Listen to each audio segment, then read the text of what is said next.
Šo vietpulksteni īstenībā var atrast arī pa 89 eiro. Un jā, es varu jau iedomāties dažus komentārus, kur varētu tūlīt tikt rakstīti, bet pagaidi.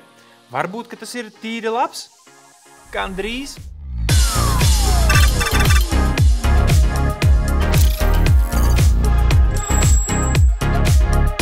Lai saprastu tālāk, ko un kā apskatīt, ir jānodefinē, kas laikam skaitās labs. Šim pulkstenim ir pamatfunkcijas kā laika rādīšana, soļu skaitīšana, treniņu režīms, sirdsdarbības vērošana, miega trakeris. Pasaulē, kurā vietpulksteņus var iegādāties par vairākiem simtiem līdz pat nelieksimies vairākiem tūkstošiem, spektrs īstenībā ir ļoti plašs un man godīgi šķiet, ka tie pulksteņi, nav nepieciešami 90% lietotāju. Iegādāties vietpulksteni 24. gadā zem 100 eiro ir salīdzinoši intriģējošs piedāvājums. Un lai arī ir virkni citu ražotāju, kuri piedāvā lētākus vietpulksteņus, starp tiem Redmi noteikti nebūs zīmols, kurš pirmajā uzmetienā šķitīs kā pirkšana vai kaķa pirkšana maisā. Pulkstenis nāk diezgan standarta iepakojumā ar silikona siksniņu, ir Apple Watch pakaļdarinājuma formas, kas kādam varētu raisīt domas par lēto Apple Watchu, bet tā gluži nebūs. Tālāk sapratīs, kāpēc. Tāpat arī darbības laiks ir nepārsteidzoši ilgs, 2 nedēļas bez problēmām ar ieslēgtiem pilnīgi visiem sensoriem, par tiem arī vēl nedaudz vēlāk. Un uzlādes vats arī nebūs nekas īpašs. Nebūs nekā tur bezvadu uzlādes statīviņi. Vienkārši konektors, kurš īstenībā ir precīzi tāds pats, kā man tā liekas, ka šobrīd lētākajam OnePlus pulkstenim, kas liek domāt, ka abi ir varbūt ražot vienā rūpnīcā.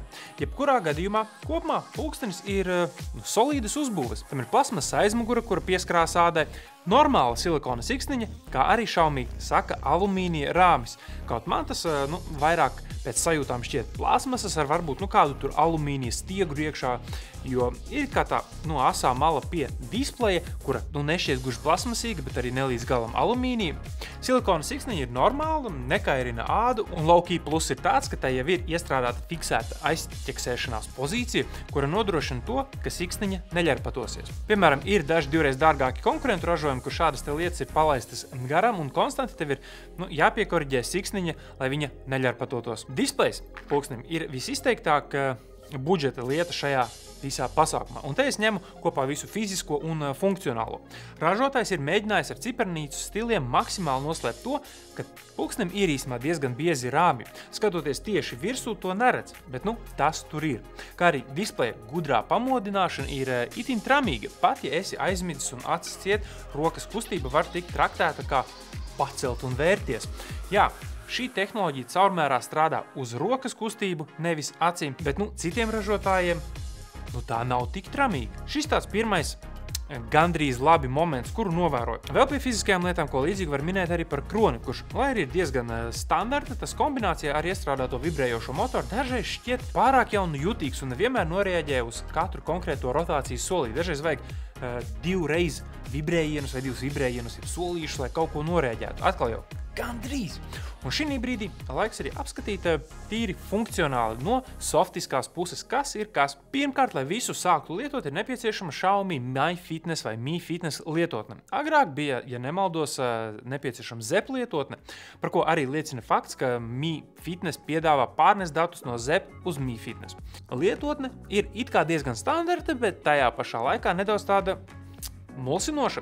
Jā, ir tevi standarta logi kā veselības pārskats, treniņš, ierīce, profils, bet lietas, ko tur darīt, vai konceptuāli iztrūkst, vai arī ir nedaudz tā neloģiski saliktas kopā. Piemēram, zem treniņu taba, jeb loga gribētos tā kā domāt, ka redzi visus savus vēsturiskos treniņus. Tomēr tā nav. Tas ir tikai, lai sāktu treniņu un viss. Informācija par iepriekšējiem treniņiem tu vari iegūt tikai veselības logā. Tajā tiesa ir te jau arī visa pārējā informācija, kura tev ir nepieciešama. Ierīces logā ir visa paša pulksteņa pārvaldīšana, kurā daudzas no lietām, kuras ir svarīgas, automātiski īstenībā ir izslēgtas, kā vienmēr ieslēgts displejs, pacelt, lai skatītu un tā tālāk. Arī automātiskās sirdsdarbības un SPO2 mērīšanas, viss ir jāieslēdz pašam. Šeit arī var pārvaldīt paziņojumu saņemšanu, kura ir viens no 2 lielākajiem mīnusiem pulkstenī. Ne visi paziņojumi nāk, un es tā arī nespēju līdz galam saprast, kuri un kāpēc nāk vai nenāk. Iespējams, ka tiešām tie nāk pamatā tikai par zvaniem un SMS, kā arī no piedāvātā saraksta lietotnēm, kuras ir ļoti daudz. Un tā ir īstenībā ļoti interesanti izlase. Viss spektrs, kā mail, kas būtu e-pasts, līdz pat konkrētām nišas Ķīnas lietotnēm, kuras mums galīgi nav aktuālas. Tātad atkal, Gandrīz. Nu labi, nav mirstamā vaina. Kāds varbūt teiks, ka minor grievance, jo SMS un zvanus jau redz, un kas arī varētu būt kopumā tas svarīgākais.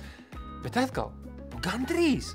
Kas attiecās uz pulksteņa logrīkiem, tad tos var mainīt un pielāgot. Tiesa, ir jāpaturprātā, ka šis ir vidējā segmenta vai pat budžeta vietpulkstenis. Līdz ar to tikai pats pamatiņš būs pieejams, bet jauki, ka vispār ir. Nu, mīnus varētu teikt, ka ir tikai tas, ka maksimāli var 4 tādus pats sataisīt. Atkal jāsaka, gandrīz. Protams, ka šādiem gadžetiem galvenais ir mērījumi, kurus tie piedāvā. Redmi Watch 4 ir pietiekami daudz un visi galvenie sportošanas režīmi, kurus izvēlēties. Ja ņem tikai šīs ierīces kontekstā, tad tā rāda gan stresu, gan SPO2, soļus, miegu, sirdsdarbību, viss jau būtu forši, līdz brīdim, kad noliec blakus kādu kompetentāku ražotāju pulksteni.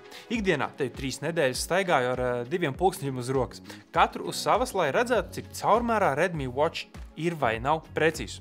Un spoileris. Gandrīz konstatēju, ka katrā nozīmīgajā rādītājā tas pa lielam atpalika no Huawei Watch GT4, vai tas būtu gulēšanas ilgums, treniņu slodzes dati un pat veiktā distance vai sirdsdarbības skābeklis, stress, vitalitāte. Visur bija gandrīz. Jā, no vienas puses var teikt, ka tad tev ir jāstrādā intensīvāk, jāiet vairāk, bet no otras puses tas tikai kārtējo reizi apliecina, ka šādas te ierīces ir jāuztver kā savas veselības indikatīvais atspoguļotājs. Tām akli ticēt nevarēs. Tirgu, kur ierīces ir cenās no daždesmit līdz dažu tūkstošu eiro, šis te noteikti nav slikts produkts, kā kādam varētu šķist. Tas noteikti derētu jauniešiem vai bērniem, kuriem nav tik svarīgi, lai precīzi monitorētu treniņus vai ķermeņa labjūtību, bet vairāk, lai būtu kāds priekšstats par vietpulksteni kā tādu, vai arī kādam pieaugušiem, kuram arī nav svarīgi, ko tas mēra, galvenais, ka ir relatīvi lēts pulkstenis. Bet man jāsaka, kopumā, Xiaomi Redmi Watch ir jāpiestrādā pie software puses, īpaši pie paziņojumiem, kurus saņemam, jo man viss bija par īsu. Kā arī sensori varētu būt nedaudz labāk nokalibrēti vai paņemt varbūt tomēr no dārgākā gala. Bet visā visumā, kopumā jau ir normāls pulkstenis. Ar to arī viss. Paldies, ka nostājāties šo apskatu, un mēs ar tevi tiekamies jau kādā no nākamajiem video. Atā!